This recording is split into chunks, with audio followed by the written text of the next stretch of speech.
नमस्कार, बहुत स्वागत है आपका गुड न्यूज टुडे में। आपके साथ मैं हूं शुभम सिंह। आज सबसे पहले बात करेंगे बप्पा के आगमन को लेकर की जा रही तैयारियों की। गणपति बप्पा के स्वागत की तैयारियां इस वक्त पूरे देश में जोरों पर है। कहीं पंडालों की सजावट हो रही है तो कहीं मूर्तिकार दिन रात मेहनत कर रहे हैं। अब बस गिनती के दिन बाकी हैं जब हर गली, हर चौक और चौराहे पर गणपति बप्पा मोरया की गूंज सुनाई देगी। 27 अगस्त से पूरे देश में गणेश चतुर्थी का पर्व बड़े ही धूमधाम के साथ शुरू होगा। इसके लिए महाराष्ट्र के पंडालों से लेकर हैदराबाद के पंडालों को अलग अलग थीम पर पंडाल तैयार किए जा रहे हैं। तो चलिए आपको दिखाते हैं बप्पा के आगमन के रंग जीएनटी के संग। गणपति बप्पा मोरया, मंगल मूर्ति मोरया। देश भर में गणपति बप्पा के स्वागत की तैयारियां जोरों पर है। यूं तो गणपति उत्सव महाराष्ट्र में धूमधाम से मनाया जाता है, लेकिन इसकी रौनक देश के अलग अलग हिस्सों में बिखर रही है। गणपति उत्सव को सिर्फ आस्था ही नहीं बल्कि संस्कृति और परंपरा का भी बड़ा पर्व माना जाता है। जगह जगह पंडालों की सजावट, थीम झांकियां और भक्ति संगीत की गूंज वातावरण को और दिव्य बना रही है। आया गणेश चतुर्थी का पर्व तो बप्पा के लिए बन रहे हैं भव्य गणपति पंडाल। कहीं प्रसिद्ध मंदिरों की थीम पर आकार ले रहा पंडाल और कहीं पंडाल में दिख रही विश्व प्रसिद्ध धरोहरों की झलक।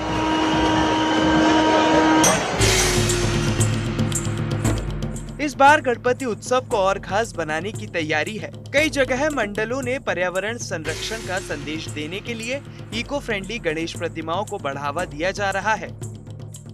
पर सोशल मैसेज जो है इस मूर्तियों के जरिए दिए जाते हैं। गणेश उत्सव जब शुरू होगा, जब गणपति बप्पा का आगमन होगा, उससे 10 दिन एक धूम, एक भक्तिमय जो माहौल है वो देखने के लिए मिलेगा। और अगले हफ्ते तक आप कह सकते हैं पूरा जो वर्कशॉप है ये गणेश मूर्तियों से भरा हुआ है, लेकिन एक हफ्ते में खाली हो जाएगा और सभी बप्पा जो है ये विराजमान हो जाएंगे अपने अपने मंडलों में, अपने अपने घरों में। इसके साथ साथ एनवायरनमेंट का विषय चल रहा है। मिट्टी की जो मूर्तियां हैं वो आज ज़्यादा पसंद की जा रही है। घरों में पीओपी के लिए बॉम्बे हाईकोर्ट की गाइडलाइंस के हिसाब से विसर्जन करने के लिए जो गाइडलाइंस है वो बनाए गए हैं और ये पूरा त्यौहार सभी के लिए भक्तिमय और सुखमय हो, ऐसी कामना की जा रही है। इस बार देश भर में 27 अगस्त के दिन गणेश चतुर्थी का त्योहार मनाया जाएगा और इसी दिन लोग पूरे जोश और उत्साह के साथ गणपति बप्पा की मूर्तियों को पंडालों, घरों और दफ्तरों में स्थापित करते हैं। ऐसे में गणपति उत्सव की रौनक अब चारों तरफ दिखने लगी है। बाजारों में भीड़ और मूर्तिकारों की कार्यशाला में रौनक बताने के लिए काफी है कि गणपति बप्पा के आगमन का बेसब्री से इंतजार है। अब आप महाराष्ट्र के जालना की इन तस्वीरों को देखिए। जालना में गणपति की इस कार्यशाला में अलग अलग रंग और आकार की गणपति मूर्तियां तराशी जा रही हैं। सबका अलग रूप और रंग है। कार्यशाला में मौजूद कारीगर दिन और रात इन प्रतिमाओं को तराशने और संवारने में लगे हैं। और ग्राहकों की 1 फुट से लेकर तो 10 फुट तक भी, 15 फुट तक की मूर्ति के ये है डिमांड है। फिर भी हमने 10 फुट तक की मूर्ति की डिमांड पूरी की है उनकी। 3 फुट में, 4 फुट में, 5 फुट में हर तरह की वैरायटीज मिल रही है। लालबाग राजा, महाराजा, कृष्ण मूर्ति, महाकाल पैटर्न, ये सब मूर्तियां की हमने इस बार मूर्ति बनाई है। देश की सुरक्षा में जुटे हमारे वीर जवानों की बहादुरी को गणपति उत्सव ने भी सलाम किया है। कई मंडलों ने इस बार अपने पंडालों को ऑपरेशन सिंदूर की थीम से सजाया है। कहीं पराक्रम की झांकी है तो कहीं बलिदान की कहानी। हैदराबाद में इस पंडाल को ऑपरेशन सिंदूर की तर्ज पर तैयार किया जा रहा है। यहाँ पहलगाम में हुए आतंकी हमले से लेकर ऑपरेशन सिंदूर में पाकिस्तान को धूल चटाने तक की कहानी दर्शाई जा रही है।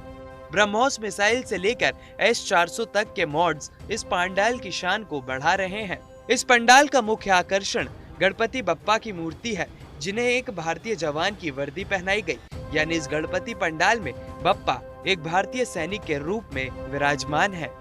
इसके अलावा बप्पा का वाहन यानी मूषक या फिर चूहा पंडाल में उसे भी एक सैनिक के रूप में ही दर्शाया गया है।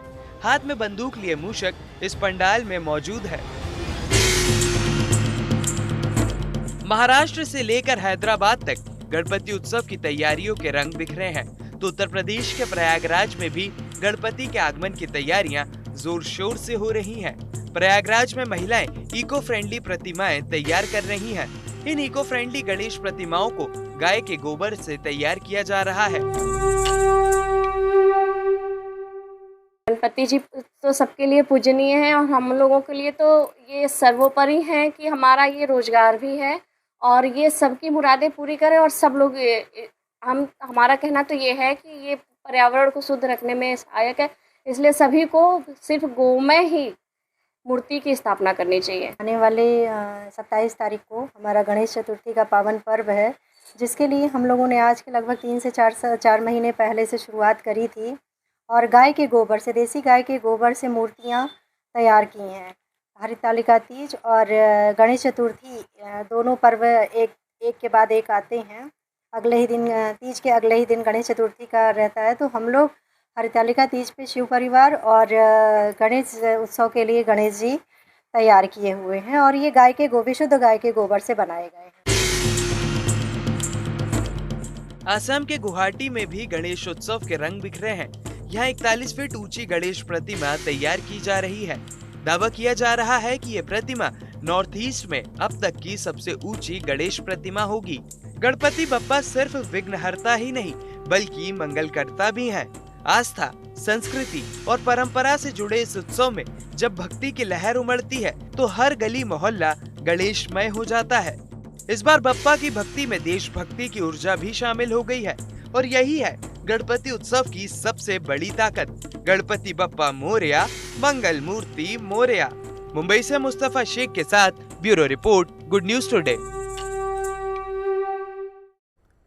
गजानन को मंडपों और घरों में लाने का सिलसिला शुरू हो चुका है। हर कोई अपनी पसंद की प्रतिमाओं को घर में ला रहा है, लेकिन इसके साथ ये भी बेहद जरूरी है कि गजानन को सही तरीके से विराजमान कराया जाए। जी हाँ, इस दौरान उत्तर पूर्व या पूर्व दिशा में एक चौकी लगाकर उस पर लाल या पीला कपड़ा बिछाएं, चौकी पर हल्दी से स्वास्तिक बनाएं और वहां अक्षत अर्पित करें। इसके बाद गणपति जी की मूर्ति को दूध, दही, शहद, घी और गंगा जल से स्नान कराएं। इसके बाद चौकी पर भगवान की मूर्ति स्थापित करें। मूर्ति स्थापना के समय ओम गंग गणपतये नमः मंत्र का जाप जरूर करें। इसके बाद एक कलश में गंगा जल भरकर उसके मुख पर आम के पत्ते और नारियल रखें। दीपक और अगरबत्ती जलाएं। गणपति जी को दूर्वा, फल, फूल अर्पित करें। उन्हें मोदक या लड्डू का भोग लगाएं। इसके बाद भगवान गणेश की आरती करें, उनके मंत्रों का जाप करें और गणपति बप्पा के जयकारे लगाएं। यदि आपने घर में गणेश जी की प्रतिमा स्थापित की है तो नियमित रूप से दोनों वेला उनकी पूजा करें, अन्यथा सामान्य जीवनचर्या में भी दोनों वेला पूजा कर सकते हैं। सुबह और शाम के वक्त दीपक जलाकर गणेश जी की पूजा करें। उन्हें पीले फूल और दूर्वा अर्पित करें। दोनों वेला आरती करें। जितने दिन महोत्सव चल रहा है चाहे तो उपवास रखकर विसर्जन में शामिल हो सकते हैं। और अब बात बाबा विश्वनाथ की नगरी की काशी की। यहाँ पर हरतालिका तीज के मौके पर नगर कोतवाल काल भैरव की भव्य सवारी निकाली गई। हिम श्रृंगार में बाबा को देशी विदेशी फूलों से सजाया गया। भक्तों ने भजन कीर्तन के बीच दर्शन किए और भोग में उड़द बड़ा, पंच मेवा और मदिरा चढ़ाई गई। प्रसाद में हलवा चना भी दिया गया।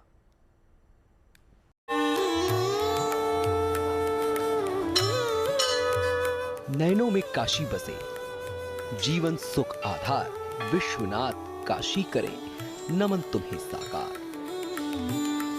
ये काशी है जहां हर बार आस्था का अंबार देखने को मिलता है। ये वही काशी है जहां जीवन का अस्तित्व वास्तविक रूप में समझ आता है। काशी नगरी के कोतवाल कहे जाने वाले बाबा काल भैरव का आज अलौकिक और दिव्य रूप देखने को मिला है। ये मौका था हरियाली तीज पर होने वाले विशेष श्रृंगार का, जब बाबा काल भैरव ने मसान नाथ भैरव रूप में अपने भक्तों को दर्शन दिए हैं। इस अनोखी झांकी को देखने के लिए मंदिर में श्रद्धालुओं का लंबा तांता लगा रहा। काशी के बाबा काल भैरव जब मसान नाथ भैरव रूप में सजे तो पूरा मंदिर परिसर भक्ति और श्रृंगार की महक से भर गया।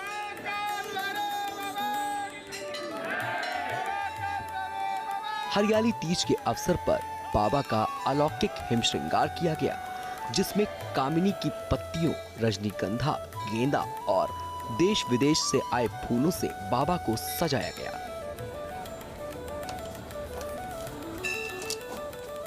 मंदिर के गर्भगृह से लेकर आने जाने वाले रास्तों को विशेष रूप से सजाया और संवारा गया था। बाबा का हरियाली उत्सव मनाया जाता है। विशेष श्रृंगार क्या है? विशेष बाबा का शमशान रूप इस समय अलौकिक का दर्शन हो रहा है। सांस्कृतिक कार्यक्रम हुआ है, बाबा का भंडारा भी होता है, प्रसाद का वितरण होता है। भजन कीर्तन के साथ जब आरती हुई तो बाबा को मिठाई, फल, पकवान और पंचमेवे का भोग लगाया गया। बाबा काल भैरव के उद्घोष से पूरा मंदिर परिसर गूंज उठा।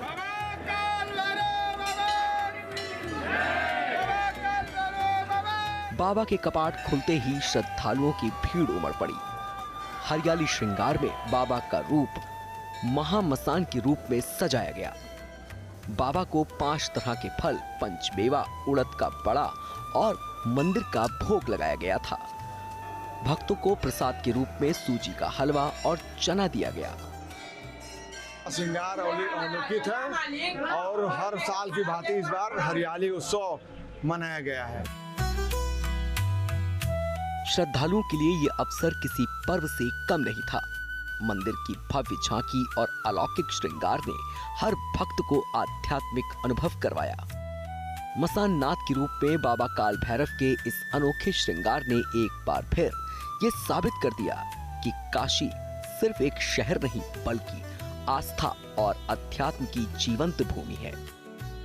बाबा के इस दिव्य रूप के दर्शन पाने वाला हर भक्त आज खुद को धन्य मान रहा है। बनारस से रोशन जायसवाल के साथ bureau report, good news today. Shirdi के साईं मंदिर में हर बार की तरह एक बार फिर अनूठी आस्था देखने को मिली है। इस बार बेलपोला पर कर्नाटक के एक भक्त ने बाबा को करीब 4,76,000 रुपए का स्वर्ण कंगन अर्पित किया है। ये कंगन साईं बाबा की प्रतिमा के चरणों में पहनाया गया। साईं मंदिर में यह नजारा बेहद अद्भुत था, आप भी देखिए। शिरडी वाले की फूलों से सजाओ पालकी। श्रद्धा और सबूरी के प्रतीक शिरडी साईं बाबा की महिमा अपार है और जब आस्था रंग लाती है तो वो भक्त के चढ़ावे में भी झलकती है। बैलपोला जैसे पारंपरिक पर्व पर शिरडी के साईं मंदिर को मिला एक अनुपम स्वर्ण उपहार। करीब 4,76,000 रुपए मूल्य का ये नक्काशीदार सोने का कंगन कर्नाटक के एक भक्त ने साईं बाबा के चरणों में अर्पित किया है। अपनी मुराद पूरी होने पर भक्त ने यह अद्भुत भेंट साईं बाबा को समर्पित किया है। ये कंगन न केवल स्वर्ण से बना है बल्कि इसमें भक्त की सच्ची श्रद्धा की चमक भी है। खास बात यह है कि ये कंगन सीधे साईं बाबा की मूर्ति के चरणों में पहनाया गया है। भक्त के लिए एक आध्यात्मिक मिलन का अनमोल क्षण था। बैलपोला का पर्व किसानों के प्रति कृतज्ञता और परंपरा की गूंज है। ऐसे में पावन अवसर पर साईं समाधि पर बैलों की सुंदर मूर्तियां भी सजाई गई हैं, जो भक्तों की संस्कृति और भक्ति दोनों को दर्शाती है। साईं मंदिर में इस अवसर पर विशेष आरती का आयोजन भी किया गया है।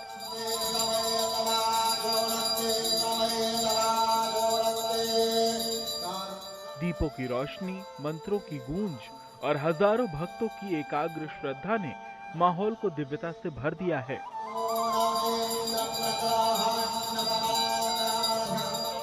शिरडी में साईं बाबा के दर पर हर भेंट सिर्फ वस्तु नहीं होती है, बल्कि एक भक्त की साईं बाबा के प्रति आस्था और श्रद्धा होती है और एक पूरी हुई मुराद की कहानी होती है। और यही कहानी है इस स्वर्णिम कंगन की, जो साईं चरणों में अर्पित हुआ। एक भक्त की श्रद्धा से हमेशा के लिए अमर हो गया।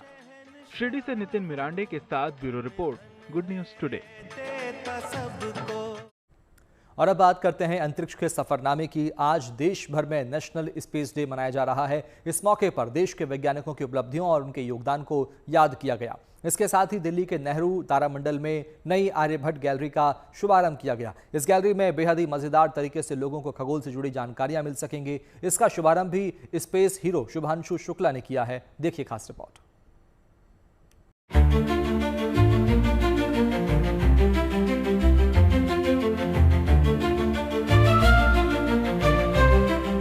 खगोल की विरासत और आधुनिक अंतरिक्ष की उड़ान के बीच इसरो एक नया इतिहास लिख रहा है। शुभांशु शुक्ला को मिली बड़ी कामयाबी ने इस मिशन को और तेज कर दिया है। और आज राष्ट्रीय अंतरिक्ष दिवस पर देश ने अब तक की उपलब्धियों का जश्न मनाया। दिल्ली के भारत मंडपम में नेशनल स्पेस डे पर इसरो ने खास कार्यक्रम का आयोजन किया। इस दौरान ग्रुप कैप्टन शुभांशु शुक्ला के साथ गगनयान मिशन की पूरी टीम मौजूद रही।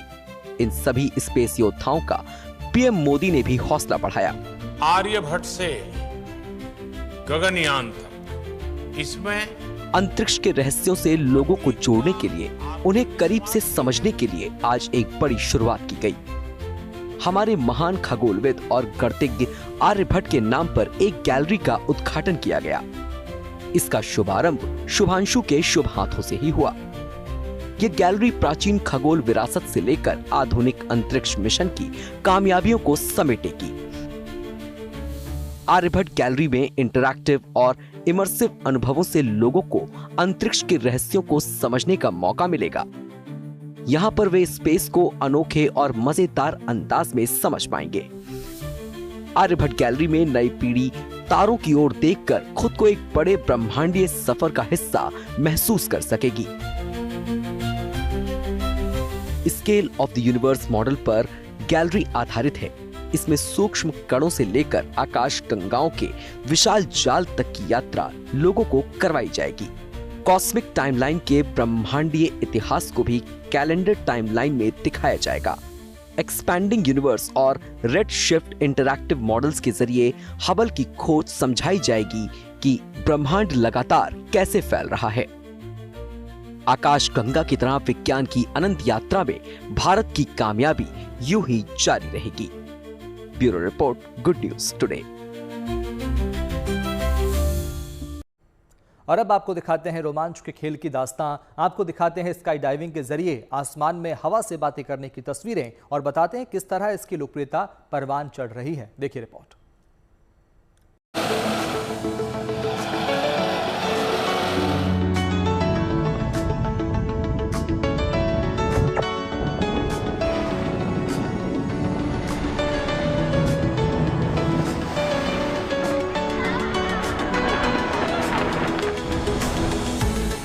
ऊंचे ऊंचे पहाड़ों के ऊपर से,